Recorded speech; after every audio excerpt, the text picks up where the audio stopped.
Good morning, everyone. It's Joker, and today we are back with another slime video. And the Frieren Collab live stream just ended. We have most, if not all, of the details for the initial content release. And it's a bit wonky. I'm going to put that out there right now. Thankfully, however, as you can see from this image, the collab actually goes until January 20th or 19th, depending on your time zone. So for the login screen, I know that it says like 10 days or something, and people were very worried that the collab was only going to be 10 days long. Not the case. We have a full month for the Frieren collab. It is a full normal meta. This will be the New Year's meta, and it's a bit wonky. So let's just jump in. Here is the kind of title screen. We have a free-to-play Milim cosplaying as Aura the Demon Lord, which, I mean, makes sense. They both have pink hair. They're both Demon Lords. But I just think it's funny. Let's move on. We're going to get some food items from these special story quests that we're going to get for Himmel and Frieren. Himmel is here. Put that out of the way right now. This starts on the 23rd, so it's not going to be today. It's going to be in a little bit. So that is something to keep note of. We're going to get some different event buildings. So we've got Himmel statue, which I think as you upgrade it, goes from the decrepit kind of broken down one into the nice and shiny one. We have a little dungeon corner with a mimic that you can interact with. And then we have the tower that is capped off with Himmel's flowers from his hometown. And then in just Tempest by normal, they're going to have the shooting stars going on, which is nice. It's also going to slow people's phones down quite a bit. For people that care, when you feed Frieren, she's going to blow you a little kiss. Let's see. Let's try and find it. There we go. There you go. She blows you a little kiss. So for all you weirdos out there, you got something for you. Boom. Free bond XP. Also, there's triple bond XP that's going to be going on sometime. I don't think we actually talk about it, but here is the mimic that you can interact with, and then you get eaten. So it's a nice little funny thing. Frieren's blowing a kiss, Reimer's getting eaten by a mimic. It's all just kind of fun.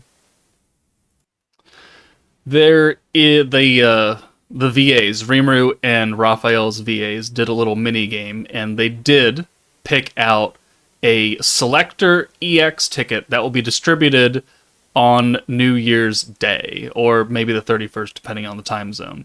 They had to pick these little 10 mimic chests, and depending on what they got, they had to do something.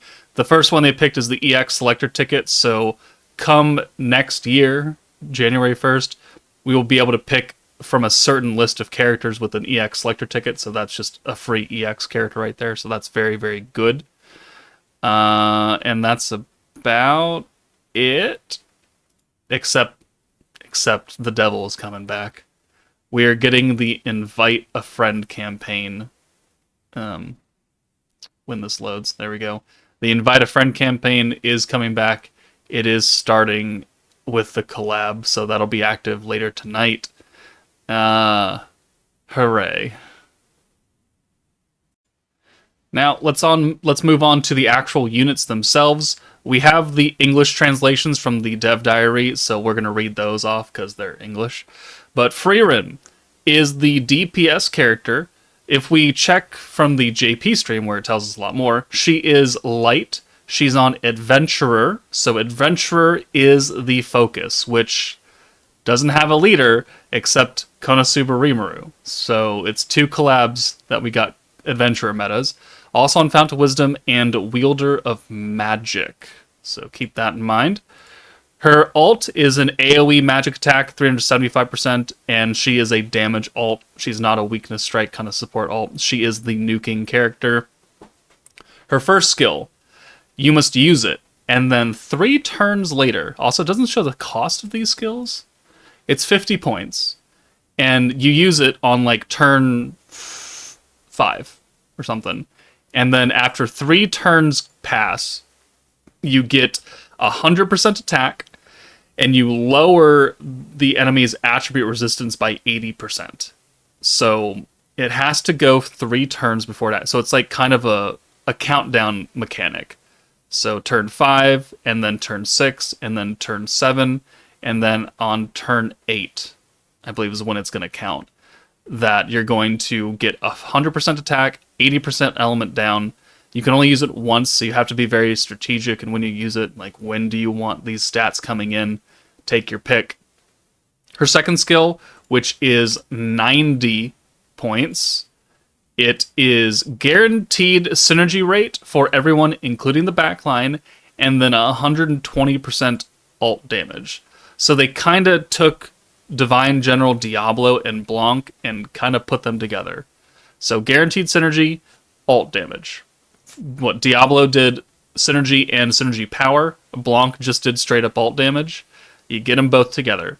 So Frieren is actually a pretty good, just generic nuking character. She's not limited to a certain force for her buffs. She doesn't have any other kind of weird, stupid restrictions, except the whole 3-turn thing, which you can either use or not use.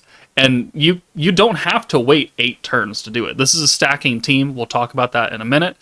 But if you want to use it turn 2, so you can nuke on turn 5, or turn 6, maybe, then you certainly can.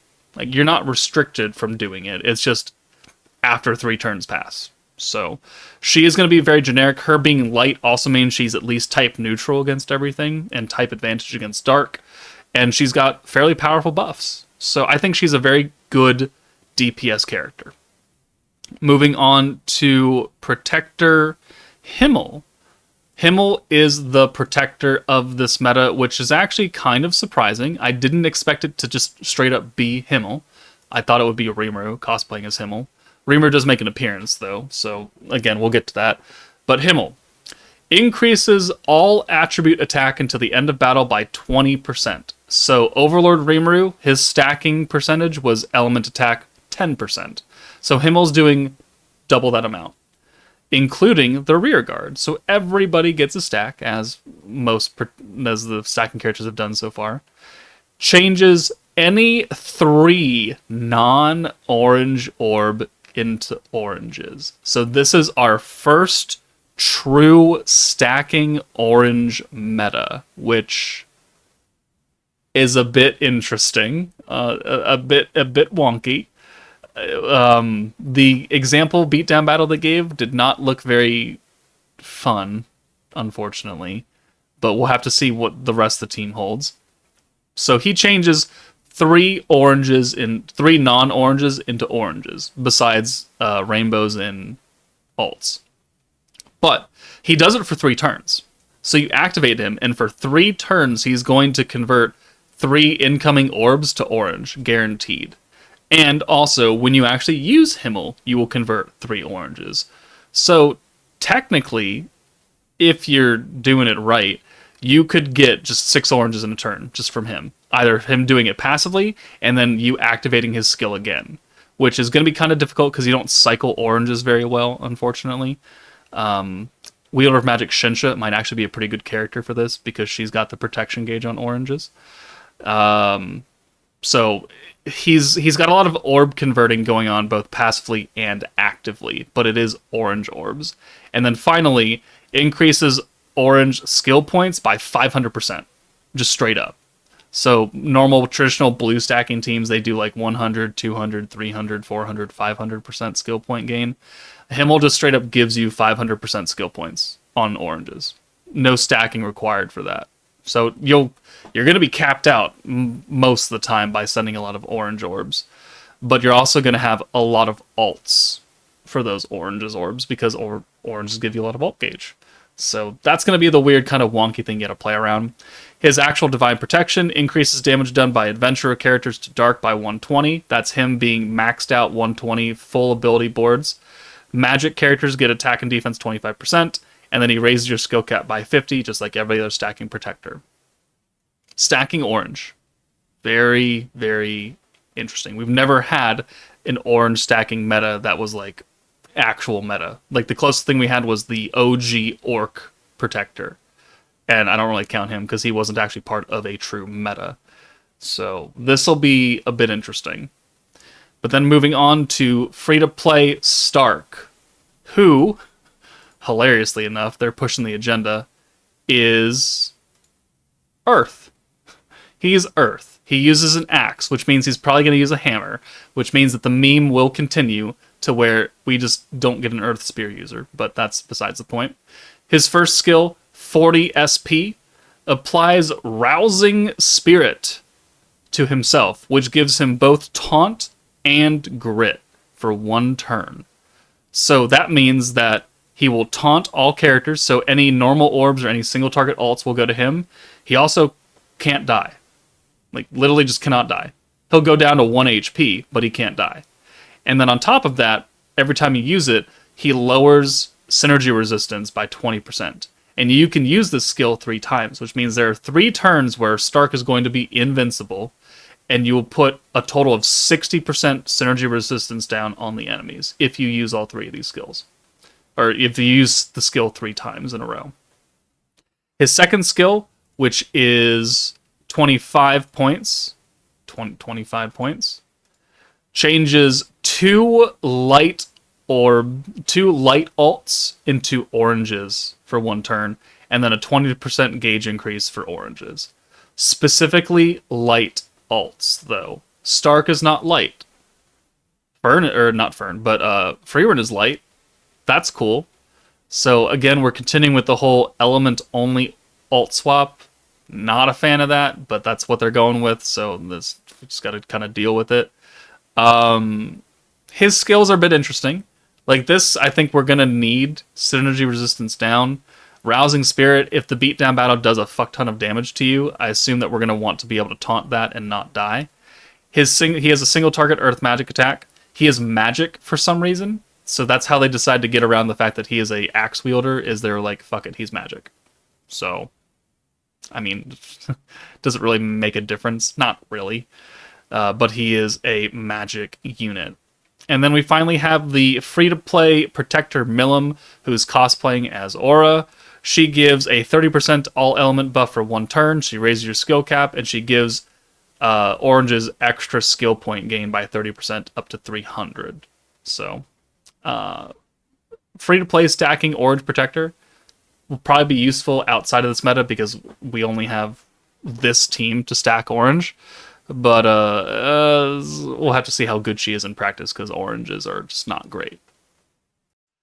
Okay, but let's move on to the animations. So I'll go ahead and mute myself and we'll start these up.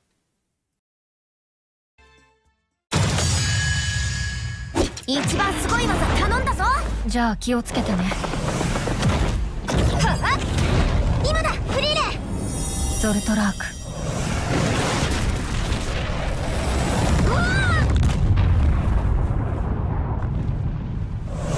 大丈夫？まったくクソみたいな思い出しかないな。でも楽しかったよ。僕は君たちと冒険ができてよかった。涙の別れなんて僕たちには似合わない。だってまた会った時に恥ずかしいからね。怖いものは怖いんだよ。でもやるしかないよな。先天撃終わったぜ。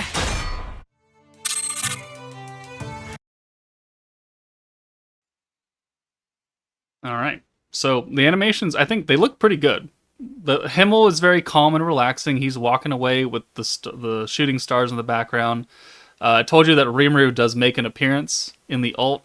I don't know if this means that he's not gonna be like an actual summonable unit or not, but he's definitely at least here in spirit.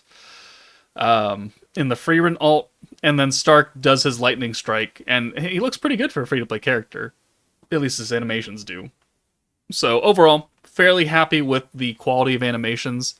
Also, we know if we look at this promo video, oh, it might be a little later on. Here it is. Okay, can't play it So Himmel is here. So there's his animation played out again. We know that. There's a statue for him. Oh, we gotta go backwards. There's Fern. So there's Fern. So Fern is going to be summonable. She's not on the first banner, so we assume that she is going to be part of the second batch of characters, whether it's only her or it's her and someone else. Like, we don't actually know if there's going to be another double banner or if it's just going to be a single and a single. So we know that Fern is coming. She's just not in part 1 because it's just going to be Himmel and Frieren by themselves. Next up, they are going to be in a Super Isekai Revelry, so it'll be a 6% drop rate for 5 stars. Cool, whoop-de-doo. We know that drop rate or rate up is a lie. They're adding the Adventurer Force to these characters. So 4-star Water Yuki, Space Yuki, Fount of Wisdom Hinata, Tempest Fleet Rimuru, and Earth 2.0 Murin. So since Adventurer is the actual force itself, if we look at who else is on Adventurer, Summer Shizu, these two are not coming. Wielder or World of Fantasy Shizu, Commander Shizu, and then these characters down here. I don't know if Commander Shizu will be on the banner. It'd be pretty cool if she was, but I don't know. And then they're going to add those characters. So these characters guaranteed will be featured. So 2 other EX units, hopefully 3, 4, 5. That makes the banner, a little bit more valuable. But these characters are getting Adventurer added to them. And then we are also going to be receiving stickers. So the Stark sticker is free. We'll get that from login. These other stickers, though, you have to pay money for. And since they're collab stickers, I assume that they're never coming back. So if you want them to stick in your union chat for some whatever reason, or you collector, then you're going to have to pay like $5 or something for each one. You can buy the 3 Ferns, the 3 Frierens, and the 3 Himmels. So $15 for all the stickers, and then again, Stark is free. So if that's something you really want to spend money on, then by all means have at it. It shows it, I think, right here. Yeah, there you go. So 50 crystals plus the batch of specific character stickers. And then move on. That's the animation. That's the beatdown battle. We'll come back to that. Here is some new information, though. This is in regards to the EX upgrades for older characters. So this says that for characters who will be upgradable, if they are at level 100, they will be automatically upgraded to the EX level. So they're going to release sequentially, which will show off the units that will be added. And then if they're level 120, so moats and all that, or current EX units that are going to be capped out at 120, like fully duped, then they will receive the upgrade to the EX Unbound status. So technically, the investment for upgrading your characters is free, quote unquote, right?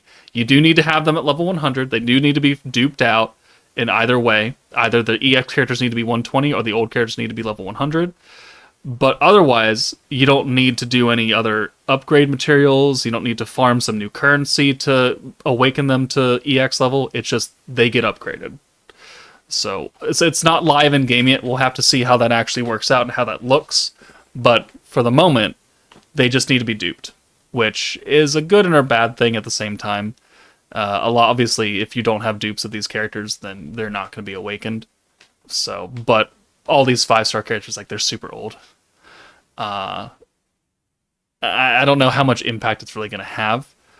But if we move on, they're going to do these 3 Octagram characters as upgradable to EX. So only Milim, Leon, and Daggerel to start. And they're also adding the specific Octagram battle clusters into the Octagram shop, which is going to be needed to, maximize their full power. I assume they're like their 6th EX board, like all EX characters. They're going to take the normal purple crystals. So if we go to your ability release from Omiji, Like board 6, these just take the normal purple crystals that we've been getting and collecting from random things and beatdowns, but then the 7th board needs the specific colored ones.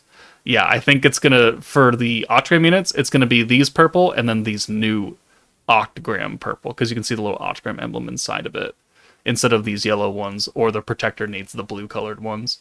That's what I assume is going to happen.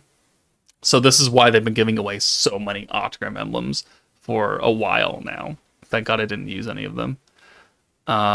These are the 2 EX units that will be available to EX Unbound upgrades. So Temp Sleep Rimuru, Fount of Wisdom Hinata makes sense because they just got Adventurer added to them. So if you have these 2 units at level 120, they will automatically become Unbound units, and they'll get the 7th and 8th EX board. They'll get their extra damage output.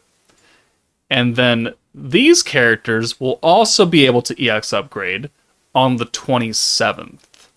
So not immediately, but in another week or so. New Year's Rimuru, Bride Shuna, Summer Milim. Interesting picks, but whatever. I don't know why they're waiting a week, but no, oh well.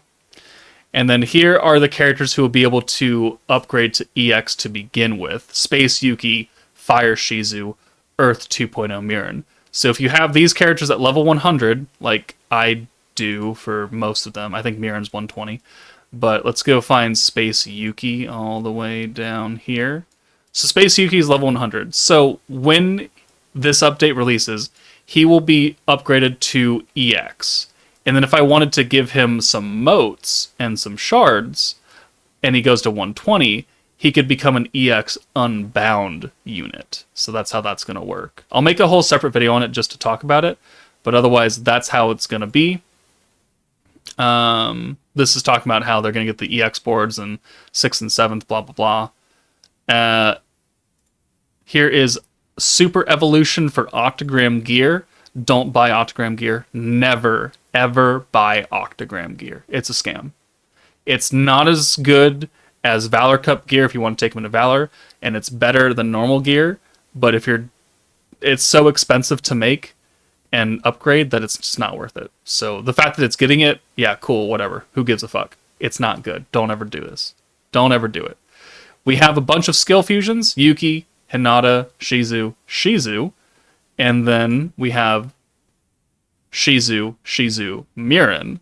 So 7 skill fusions right there. And then in the future, on the 27th, they're going to skill fuse Rimuru and Bride Shuna. Not Summer Milim, but oh well, whatever.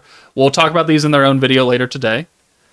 And then we are going to get a 3rd anniversary 100 floor mission, I guess, that'll probably update daily. And you can get medals out of that. That's cool. There's going to be a bingo board that gives us a 10% EX ticket. The fact that Ogre's Pride is shown leads me to believe that we're going to have their rerun sometime during this meta, whether it be later in December or early in January. We don't have the rerun yet. Their data has been in the game for months now, but they've never actually brought it back. So I would assume that we're going to get this rerun sometime soon-ish. Here is the social media Rimuru campaign that I already did a video on, so don't really need to talk about that. And that's about all the information they've shown. We do have a special login bonus on Christmas Eve. That's going to give us 10 bitch tickets, which, hey, free stuff is free stuff.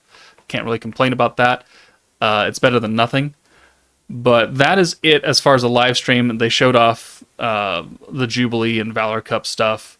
And then if we go in-game, there is a content preview as well. So 20 to 24 Frieren special recruit packs. There's the banner part 1, Super Isekai Revelry, Frieren and Himmel. So just those 2 characters. Again, Fern will come later. What's more, some Adventurer Force 5-star characters will be available again. Adventurer Force has been added to some characters. Skill Fusion, EX Enhancement, and Attribute Unbound enhancement implemented. The Millennium Mage and Octagram. So the fun thing about this is part 1 and part 2. This says part 2, which will unveil the truth behind the story, will be added at a later date. And in part 2, you'll be able to collect different event items.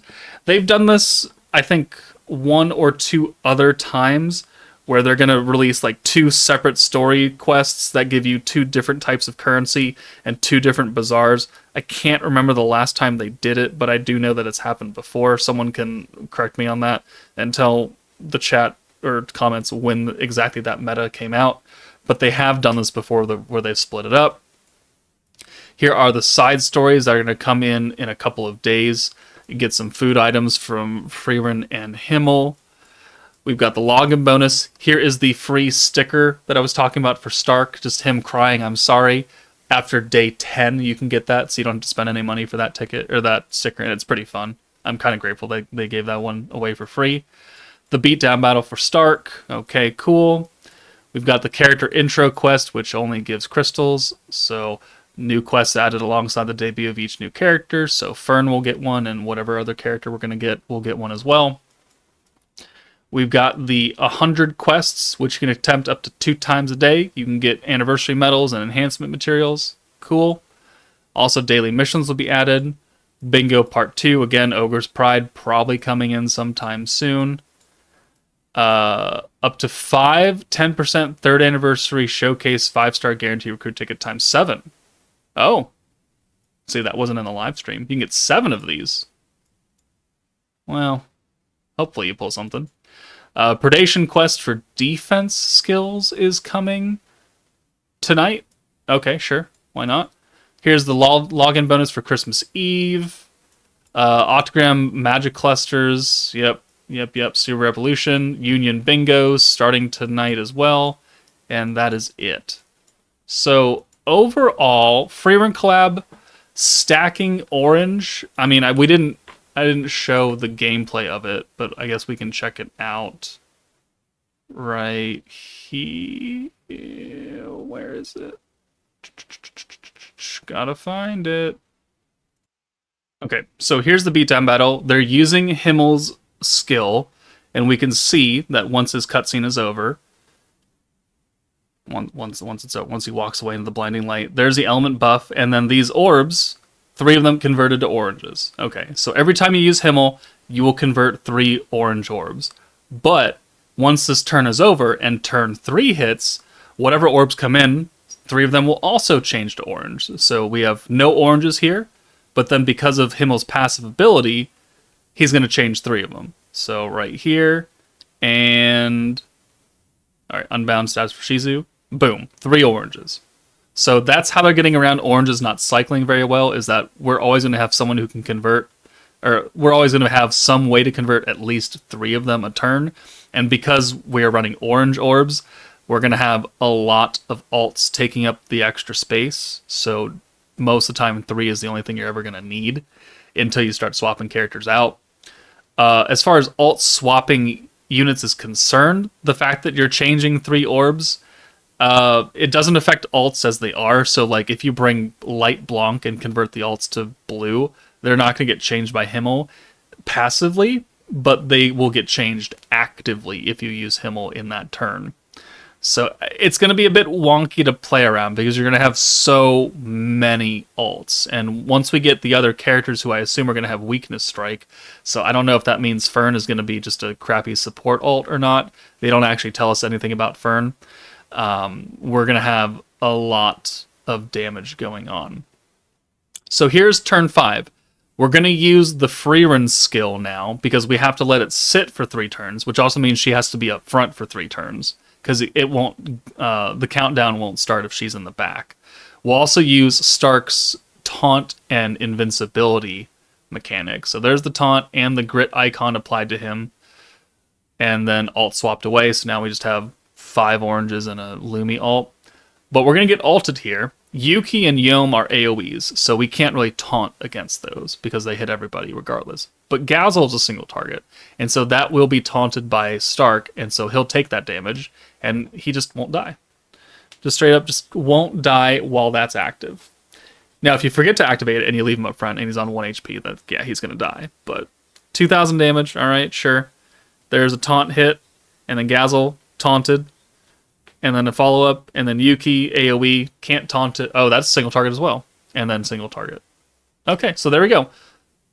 Protected the team from most of the damage. He's getting a little low, but then there's the auto-convert from Himmel again. So now we have a 6-hand, technically. But yeah, that's how the team is going to run. And then if we skip ahead to the nuke turn, we'll see Frieren's little skill run out, and then she'll get her massive aura field, like when she was fighting Aura in the anime. So can see it like her mana's being suppressed right now. And then after the turn is over, boom, Frieren cuts in, and then her aura expands, and then the element goes down, she gets the attack buff, and now she's ready to nuke. And then there's Himmel once again changing your orbs to orange. So that's how the team is going to run. It is a bit wonky because you have so many alts to navigate around and only a single alt swapper who's only swapping one unit's alt on this team. Kind of unfortunate, but it is what it is. I'll have to see how it actually runs in practice when the team comes out later tonight, because it is currently 5:43, so 12 hours and change is when this meta will drop. 12 hours from now, we will be summoning. So let me know what you guys think of the Frieren collab. I think some people are going to be a little bit disappointed because it's a stacking orange meta, and we've never had an orange stack, and it's going to be a bit wonky, but I think they're generically fairly good. I think that Himmel will have use outside of this, and Frieren just being a very generic nuking character, I think is good for her value as a nuking character. Doesn't have a lot of support, though. I mean, she's giving... Well, I mean, she's got actually decent support, never mind. But if you don't want a synergy in a fight, she's not the best skill for that. But hey, again, let me know your thoughts in the comments below. That's it for me, guys. Take it easy, and I will see you all in 12 hours.